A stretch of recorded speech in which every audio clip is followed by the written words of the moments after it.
My 34 female boyfriend, 38, quit his full-time job over a year ago because he didn't like it. He now works a cleaning job for 2 hours a night that pays him enough to, in his words, barely get by. His sister, 49, recently moved back from overseas and lives with him. She's unemployed as well and also does not want to work. So my boyfriend pays for everything and is supporting her. How? I don't know. But it bothers me because I feel he's freeloading off of me and subtly taking advantage of me now. For example, when we go grocery shopping, he has to put his groceries in my cart and pay for our groceries together. I'm afraid of arguing with him over money because he's easily offended and sensitive based on past conversations about money. So I just say sure. Then I have to tally up what he owes. I have 2 outstanding tabs for him. I once sent him the Excel spreadsheet of the breakdown, and he made fun of me and called me a Jew. I'm not Jewish. He stays over at my apartment every weekend. Even before his sister moved in with him, he wouldn't want me to come to his apartment on weekends. This all started after he quit his job. Maybe I'm overthinking it, but I really feel like he wants to be at my place just so he can freeload off my cable and food so he doesn't have to use up what he has at home. I finally said something after our recent trip to the grocery store. He picked out shampoo and a candle for his sister and paid for them alone, but he put his groceries in my basket. So when he left my apartment, I took his food out of the freezer and asked me to pay me back for this stuff. He said in a joking, whiny voice, "I'm poor." And I said, "Obviously, you're not that poor if you can buy your sister candles." He immediately got mad at me and said I was nasty. But I'm fed up. It's ridiculous now. Am I the idiot for making that comment to him? He still didn't pay me back, by the way. Edit. Financially, he was not like this with me before. He would support the sister in the past when she would call him, crying about being broke or whatever. But because it never affected my finances, I minded my business. Not the idiot, but I don't understand why you're still with this nasty loser. Is this really what you want your life to be like? He's blatantly mooching off of you, unapologetically no less, yet you're still with him.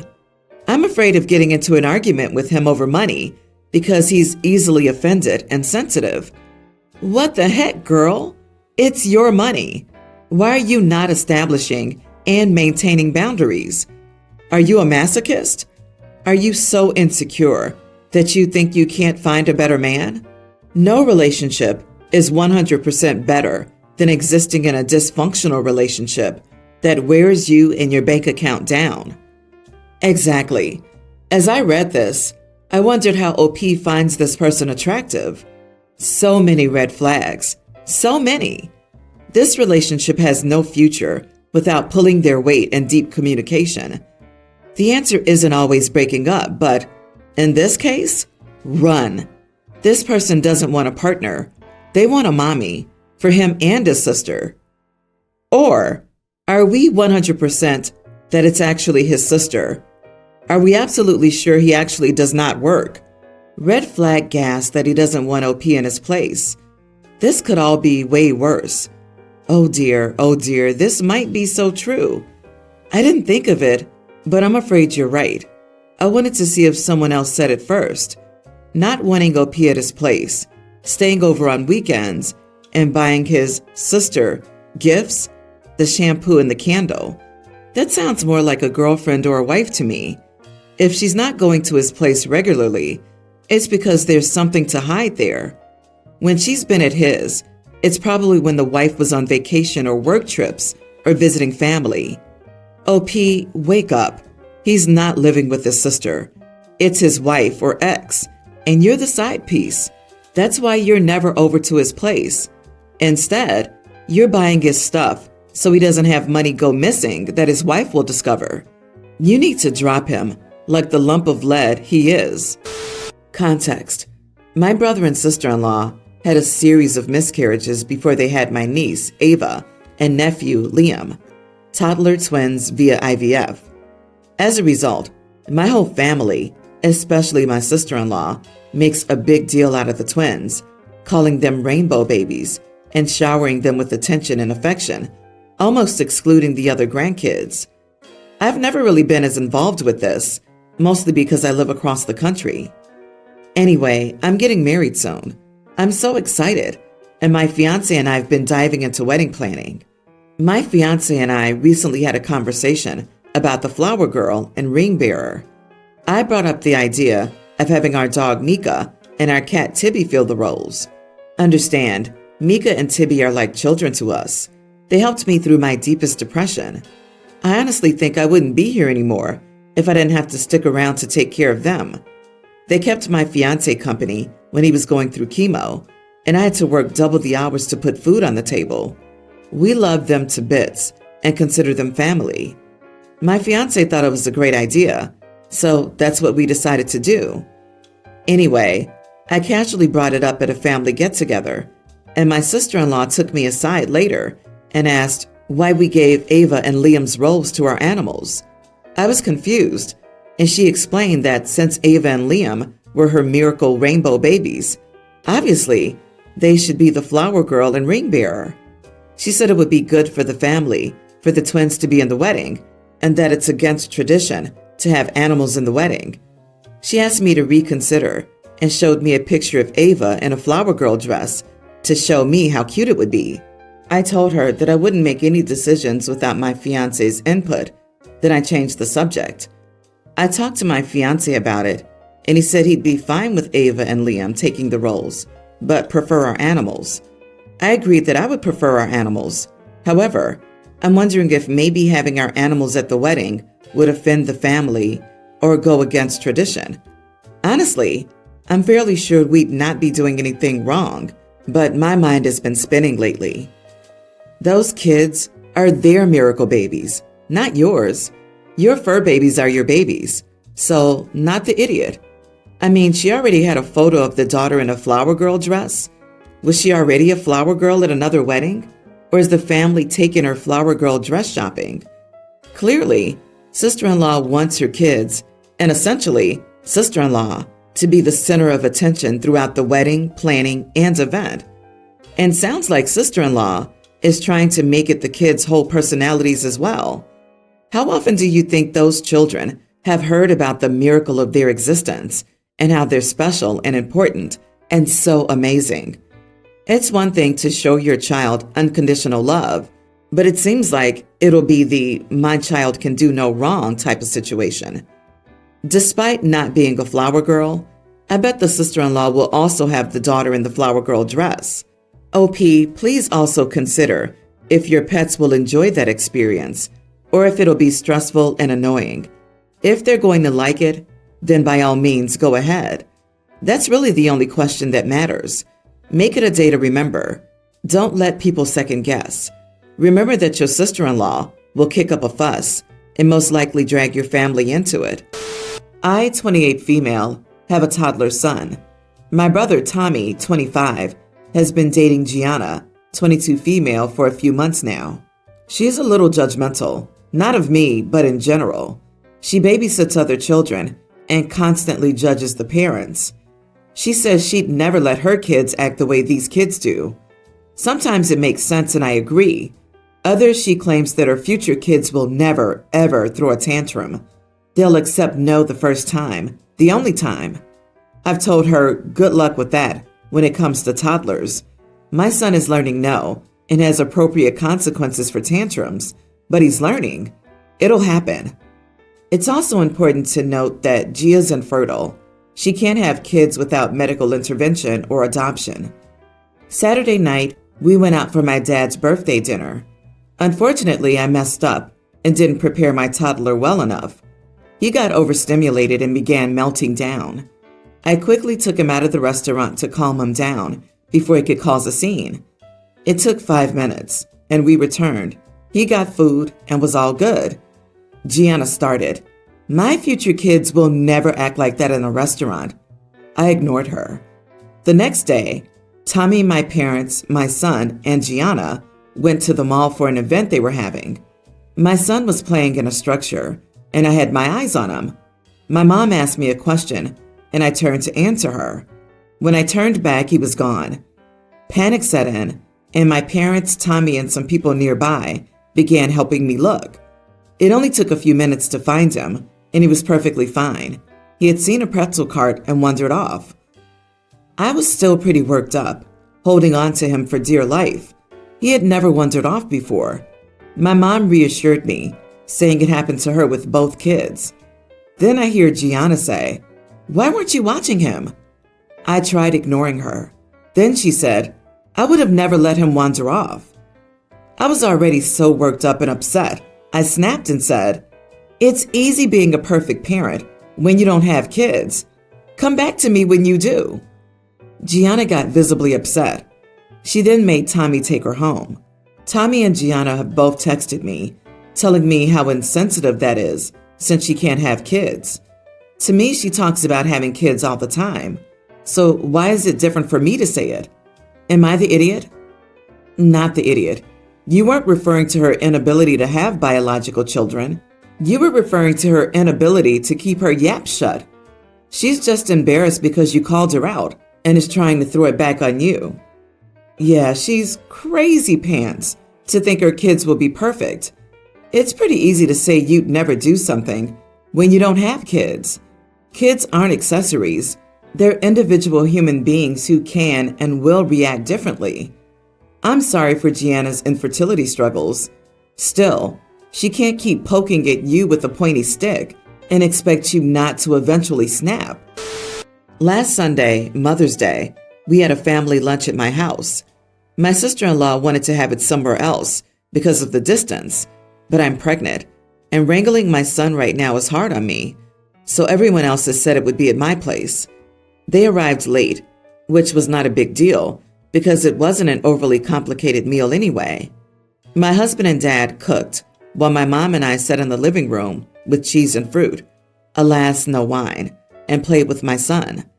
When my brother and his wife arrived with my niece, his wife was immediately annoyed and accused us of starting without them. We said we hadn't. The men were still in the kitchen, keeping everything warm until they arrived. Finally, we all sat down, and my brother helped serve. My son gave me my gift, and I gave one to my mom. My brother had a gift for my niece to give his wife and gave something to my mom. My dad made a toast about how the mother of his children was the most important woman in his life, and he was grateful to her every day for his wonderful kids. He clapped my brother on the shoulder and kissed my forehead, and then gave my mom a kiss. My brother started to make a toast as well. He said he was grateful to his mom for showing him how to be a good parent.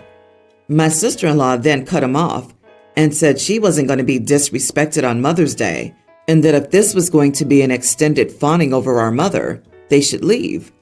My brother told her this was just the first part of his toast, and he was using our dad's toast to segue into his about her. She then said she couldn't believe we all started without her, and we're being so hateful to her. My mom said no one did anything to her, and she should take a moment to compose herself so she doesn't set a bad example for the kids. My sister-in-law told her to screw off. I said she needed to shut her mouth and respect my mom or leave my house. They left. My brother's pretty upset with me. He said I way overreacted and owed his wife an apology. He also is upset that I cursed in front of his daughter. I reminded him that his wife cursed first.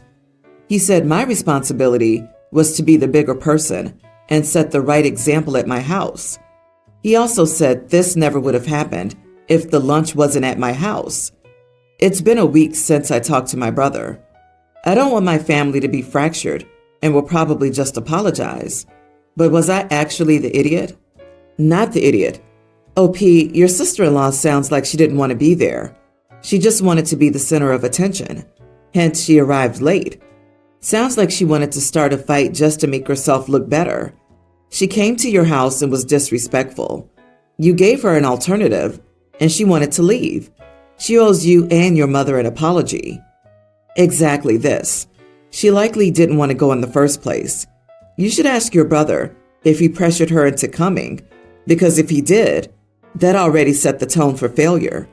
Now your brother has to pay, which results in him redirecting the heat to you. This is not an excuse for her behavior, but your brother might be a big part of the problem. I'm going to 100% disagree with this one, Chief. Sure, maybe the brother did pressure his wife into going, but here's the thing. It's Mother's Day. There are two mothers in his life. He's an idiot if he goes without a wife, and he's an idiot if he doesn't go to see his mom. He shouldn't have ever had to pressure his wife into going. It's honestly mind-blowing you're putting any of this on the brother, when it's far more likely he had no good choice here. The only thing he did wrong in this scenario is to side with his idiot of a wife, but really, we've all been there. Everyone's the idiot here. I'm getting the sense that there's some missing details here. Strictly speaking, the narrative paints the sister-in-law as the bad guy, but it does seem that she may be excluded from this family. She wanted to meet somewhere else because distance is hard for her, and everyone else shut her down in favor of OP's house. I'm getting vibes that sister-in-law's feelings of exclusion may be valid, although she did handle it inappropriately. Even if they were not, and she behaved inappropriately for absolutely no reason, there was still a much better way to handle it.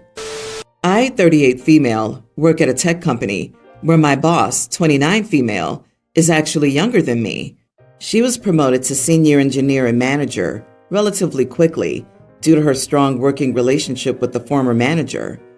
I joined the team a few months to a year after she became a manager as a senior engineer.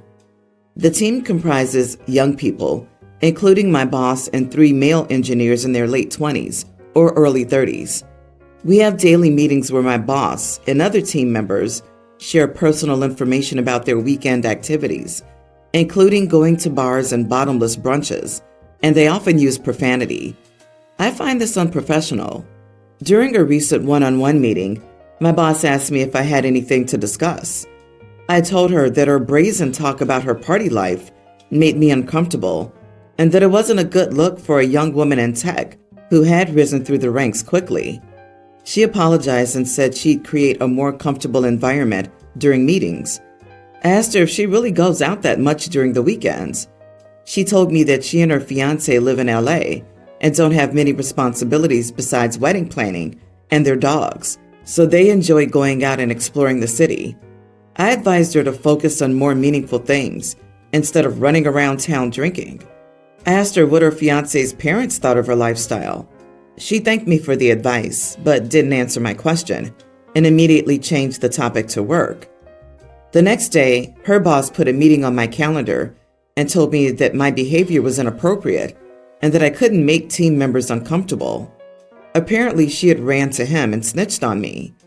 He said that my boss had agreed to tone down the talk of her personal life on weekends, but my behavior wasn't up for discussion or debate. He warned that if I do this again, it could result in a case with HR. Feeling attacked and unfairly treated, I talked to the product manager about it, but he thinks I'm being the idiot. But tell me, why is it okay for her to create an unprofessional and uncomfortable environment, but when I match the energy and speak openly, I'm the idiot? So am I the idiot? You are the idiot. You're being an incredible busybody, and you're doing it in a way that's amazingly blind to implications for your continued employment. You took it upon your inimitable self to lecture your boss about her private life, seemingly jealously to boot, and how your boss should run her meetings. How much of this is simply because your boss is 9 years younger than you? LOL, this is a doozy.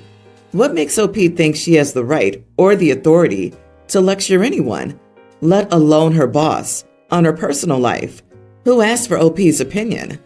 You didn't give her advice. You chewed her out and criticized her for her choices after saying she would tone down her sharing. You're pulling a power play because you're insecure. Envy is not a good look. Wow, advice? You just shamed her for her lifestyle, which is none of your business. Stop acting like being 39 is some magical number where you know everything. I'm also a 39-year-old female and would never be such an idiot.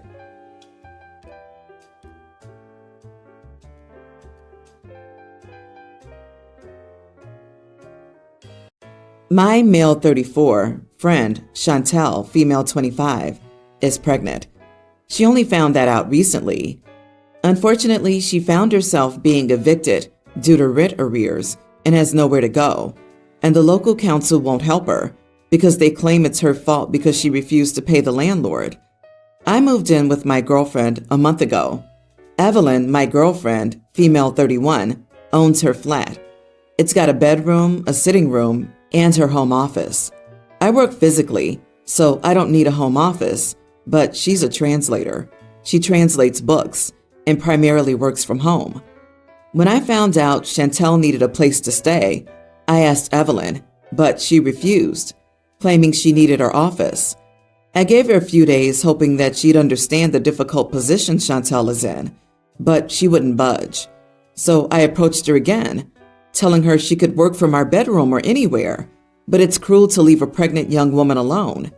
Still, she refused, told me she's only met Chantel once, and Chantel was rude to her. I told her it was the hormones, and she shouldn't have taken it personally. She told me I was out of my mind if I thought she'd give up her office for someone who wouldn't even pay rent. I said she couldn't expect a homeless person to pay her rent, and she didn't ask me, so why should my friend? She wasn't happy with that. She told me that was her final answer, and not to bother her any more about that. I said I lived there too, and she must consider my opinion. She replied, "That can change." I told her she was the idiot for saying that, but she replied that I was the idiot for even suggesting something so outrageous. She locked herself in the office to work. I'm furious with her. She's so out of line. I was about to go out with some mates as it was Friday, and I vented to one of them, and he told me that I was the idiot. I thought I was right, but my mate agreeing with her surprised me, and I wondered, was I the idiot? Edit. Perhaps I didn't explain properly. Chantel is a vulnerable young woman needing help that Evelyn could easily provide. You want to move a pregnant woman into your girlfriend's flat and have her give up her own office so your rent-dodging friend has somewhere to stay? That's something.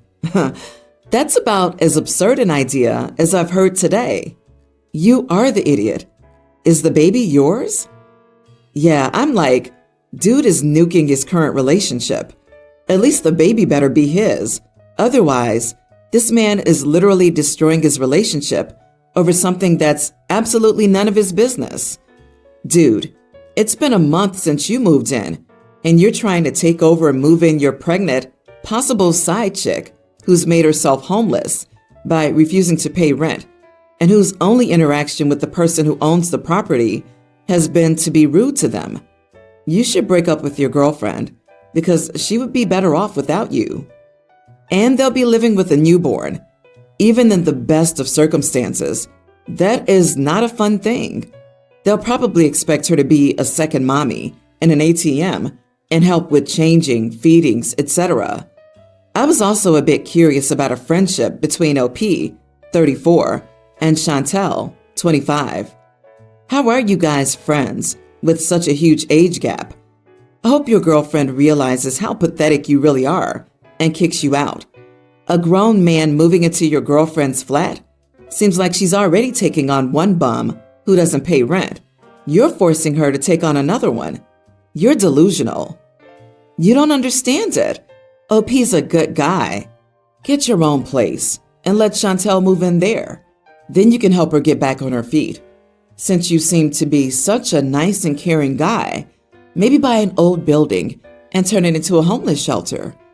Evelyn is obviously not seeing what a caring and compassionate man you are. I can't believe your own friend doesn't even see what a heart of gold you have. The nerve of these people. I can see why Chantel would be rude to Evelyn. She's clearly not charitable enough like you are. I genuinely hope you and Chantel start a nonprofit and help others in need with your same level of entitlement. You are the idiot, even if the baby isn't yours.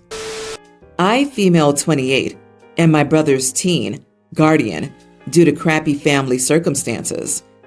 He has a part-time job at a restaurant. On weekdays, he works until 10 p.m. I pick him up from work on weekdays because I don't want him taking the bus at that hour. We live in a big city, and I worry about him being out at night by himself. I went out of town for a few days for work. My boyfriend agreed to pick my brother up from work when I was gone. He only had to pick him up once.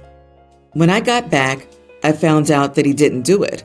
He said that he forgot, despite my texting him twice that day to remind him. He went to hang out with his friends instead. So when my brother texted him to ask if he was coming, he said that he couldn't because he had been drinking. So my brother took the bus instead. I asked my boyfriend about it, and he said it wasn't his fault because he just forgot, and it doesn't matter because nothing happened to my brother anyway. He said before that I'm overprotective of my brother. I disagree with that, but I digress. He didn't apologize and instead said that I was being ridiculous. My brother would probably be okay if he took the bus every night, but I would rather drive him around than roll the dice on that. The area that we live in isn't exactly safe, and regardless, that's not the point. I asked him to do one thing while I was gone, which he agreed to, and then reassured me that he'd do it. I don't believe he actually forgot because he doesn't generally forget to do things when I ask him, but I suppose I can't be certain of that. We got into a fight about it.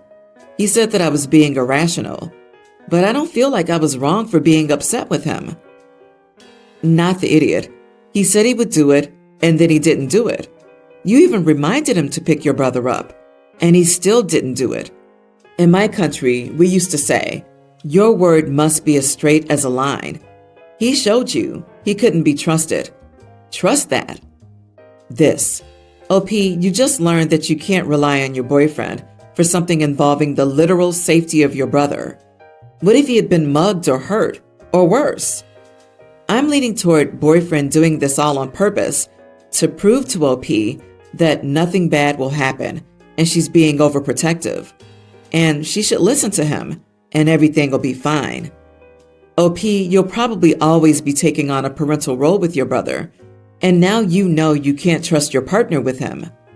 Flash forward 5 years. Your small child is at school, wondering why daddy didn't come to get him. You find out that daddy forgot and went to his friend's house to have beers. Is this the guy you really want to be with? Absolutely. If it was truly an accident, your boyfriend should have been far more apologetic and appalled at his lapse. The major red flag is him saying you're being irrational. That not only discounts your feelings, but it's also basically gaslighting. OP, your brother, a young man, age 16, likely in school full-time and working weekdays until 10 p.m., needs support. And you're fantastic for providing that for him. Your boyfriend was an idiot for agreeing to help once, failing to do so, and then acting like you're wrong for caring. Facepalm. I'm a single mother of 3 children, 18 female, a teen female, and a tween male. I don't have good financial conditions. My ex-husband pays a low pension. His salary is actually bad, and we don't go hungry, but we don't have luxury. 3 years ago, my father passed away, and I received my share of the inheritance. One of my father's biggest wishes is for us to buy a house, pay off our debts, and even help with the grandchildren's college. To be honest, this money was used to pay off the house and my debts. What was left? I did a big shopping, groceries, and paid the house bills, so I didn't reserve it for my children.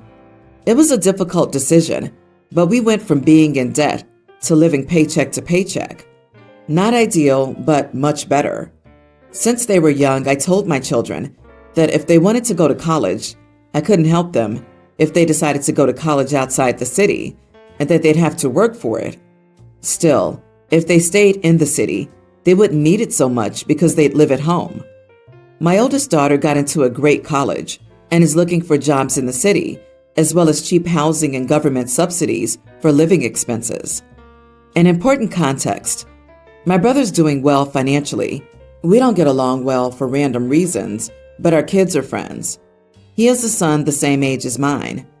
In one of her conversations about college with her cousin, she discovered that he had a college fund left with his grandfather's inheritance.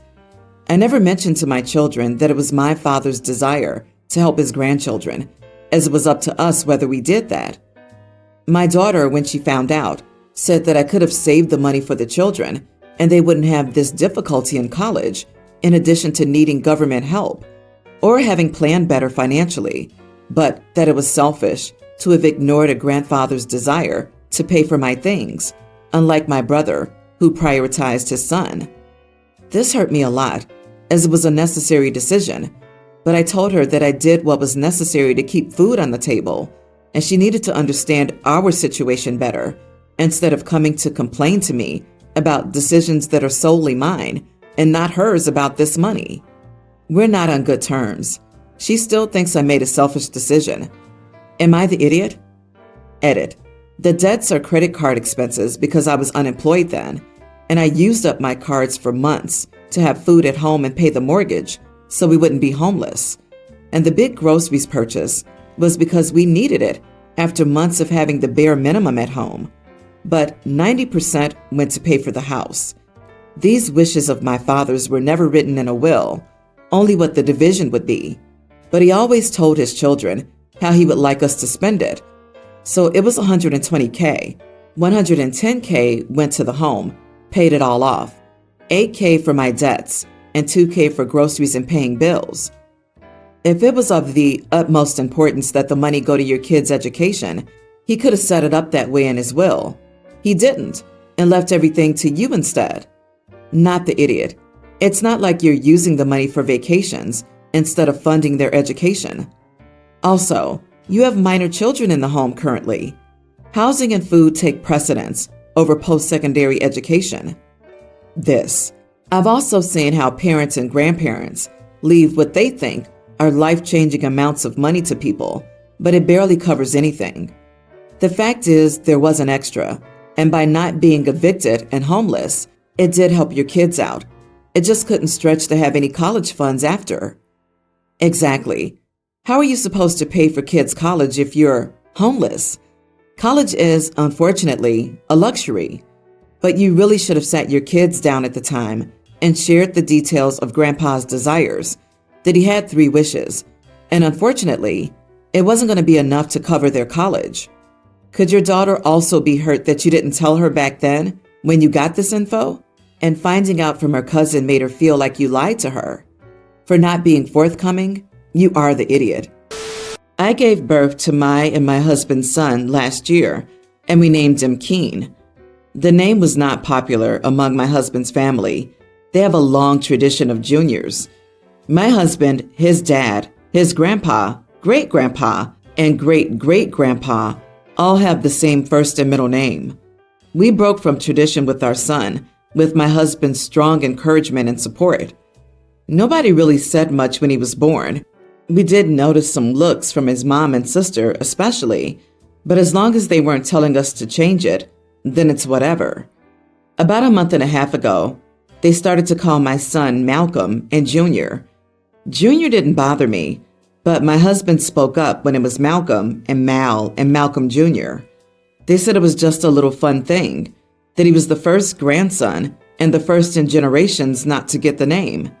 He said we don't want him to be a junior. They assured us it would stop, but it didn't. My husband told me we should take a break from each other since they couldn't accept our son's name and continue to disrespect our choice by calling him what they wish we had named him.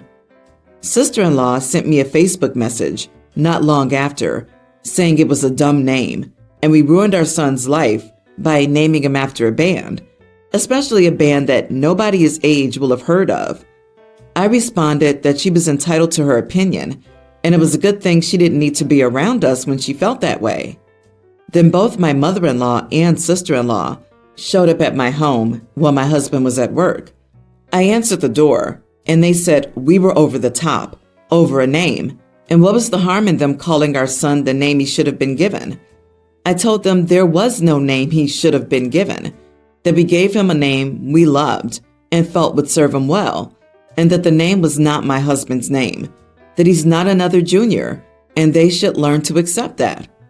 They yelled that I was too controlling and rejecting a perfectly good name and destroying a family tradition. I shut the door in their face.